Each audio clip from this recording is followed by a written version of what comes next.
입시 위주의 교육 과연 바람직한가? 라는 주제로 발표할 서천여자고등학교 2학년 나연주입니다.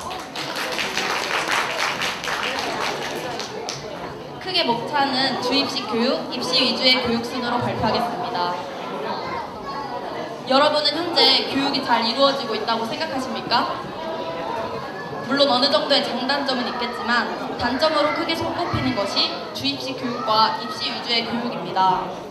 몇백 년 전과 마찬가지로 여전히 교사 중심의 일방적인 수업이 이루어지고 있고, 지나친 입시 위주의 교육은 사회에서 실용적인 것들을 배우지 못하고 있는 것이 현실입니다.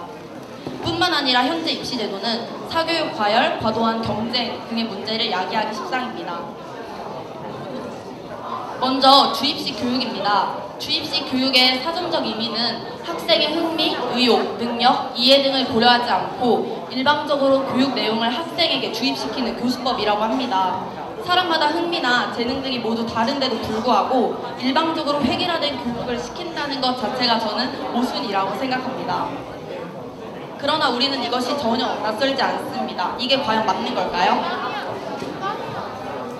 한 가지 예시를 들어보겠습니다. 여기 문학 교과서가 있습니다. 실제로 저는 1학기 때 문학이라는 교과를 배우면서 이런 생각을 했습니다. 저는 나는 이 시를 읽고 이런 생각을 했는데 왜 이게 정답이 아닌 거지? 교과서 지필가들이 답을 정해놓고 이게 맞다라고 학생들에게 주입시키는 것과 별반 다르지 않은 것입니다. 심지어 이런 사건도 있었습니다. 최승호 시인의 아마존 수족관이라는 시가 수능에 출제된 적이 있습니다. 이 시를 직접 쓴 최승호 시인은 과연 답을 맞췄을까요? 네, 두 문제 다 틀렸다고 합니다.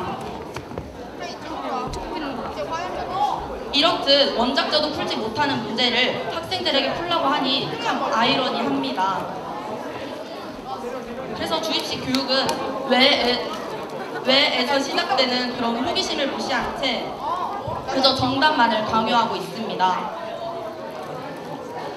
그러나 조금씩 주입식 교육에서 탈피하고자 하는 노력이 일어나고 있습니다. 실제 저희 학교 수학 선생님을 예로 들자면 이번 학기부터 한 명도 빠짐없이 자신이 맡은 수업 내용을 직접 준비하고 설명을 합니다. 선생님은 질문을 받거나 내용을 보충하는 등 보조적인 역할만 합니다. 처음에는 낯설고 이게 수업인가? 하는 생각도 들었지만 매번 새로운 친구가 내용을 설명해주기 때문에 전혀 낯설지 않았습니다. 말 그대로 학생 중심의 수업이 잘 이루어지고 있는 것입니다. 또한 주입식 교육을 180도 뒤집은 거꾸로 수업이라는 것이 있습니다. 교실에서 강의를 받고 집에서 과제를 하는 것이 아니라 교실에서는 과제나 토론을 하고 집에서는 교사의 강의 영상을 온라인상에서 미리 시청하는 것입니다. 쉽게 말해 강의는 집에서, 토론은 학교에서인 것이죠. 주목할 점은 강의와 숙제를 바꾼다는 작은 변화가 교사와 학생의 역할도 바뀌게 된다는 결과를 낳는다는 것입니다. 강의가 사라진 교실에서 학생들이 주도적으로 학습을 이끌어 나가면서 교실의 주도권이 학생에게로 자연스레 넘어갑니다.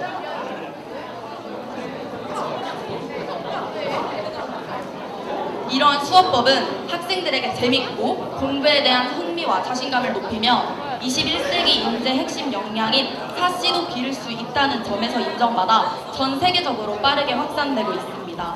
이 외에도 하브르타, 과정중심 평가, IB 교육과정 등 조금씩 교실에서 새로운 변화가 일어나고 있습니다. 따라서 학습 효과가 높고 주입식 교육의 문제점을 해결할 수 있는 교육으로 보다 적극적인 변화가 필요할 것 같습니다.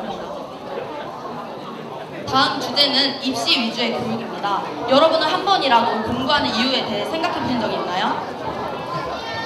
대부분 좋은 대학에 가기 위해서 공부를 한다고 입을 모읍니다. 그러나 이게 과연 옳은 것일까요? 한 가지 사례를 들자면 서울의 한 한국어 어학당에서 미국, 영국, 호주 등 영어권 외국인 12명을 대상으로 2015학년도 수능 영어에서 오답률이 가장 높았던 3개 문제를 풀어보게 했다고 합니다. 결과는 어땠을까요? 네?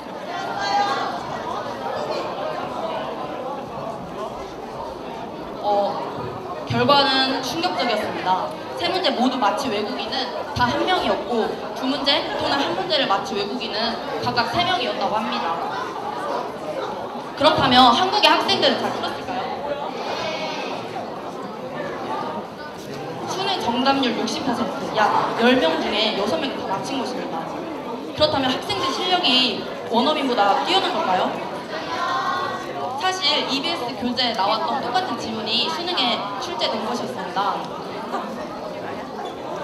이렇듯 생각해서 문제를 푸는 것이 아니라 문제의 유형을 익히고 외워서 문제를 풀고 답을 찾아내는 스킬을 익히는 공부를 하고 있는 것입니다. 수능 만점자들에게 만점 비결이 무엇이냐고 물었을 때 많은 문제를 풀어보는 것이라 답했다고 합니다. 시험이 테크닉 시험으로 변질돼 버린 것이죠. 또한 지나친 입시 위주의 딱딱한 교육이 이루어지다 보니까 정작 사회에서 쓸모있는 지식을 배우지 못하고 있습니다. 학교에서 건강해지는 법은 알려주지 않는데 미토콘드리아가 하는 일은 누구보다 잘합니다. 학교에서 투표하는 방법은 알려주지 않는데 그보다 더 어려운 소선거구, 중대선거구에 대해서는 빠삭하게 잘 압니다. 그리고 현재 사회 이슈가 될 만한 그런 것들은 학교에서 알려주지 않는데 조선시대 때 사회 이슈는 누구보다 잘 알고 있죠. 그 외에도 세금 내는 방법이나 양육비 지출 등 우리가 사회에서 진짜 알아야 할 것들은 학교에서 전혀 알려주고 있지 않습니다. 시험 답안지와 OMR 카드에 작성하면 잊혀지는 지식이 과연 교육일까요? 잘 모르겠습니다. 이상 발표를 마치고 혹시 질문 있으십니까? 질문 있으신가요? 아, 네.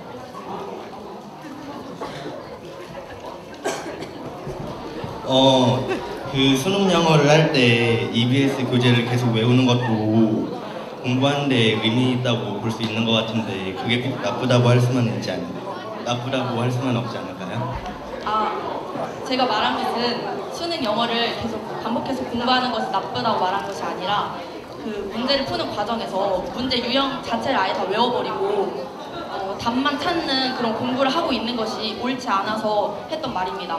그래서 진짜 영어의 본질을 익히는 공부가 아니라 그저 답만 찾아가는 그런 공부가 과연 옳다고 할 수 있는지 의문을 던지고 싶었습니다. 이상 질문 없으신가요? 네, 그럼 지금까지 들어주셔서 감사합니다.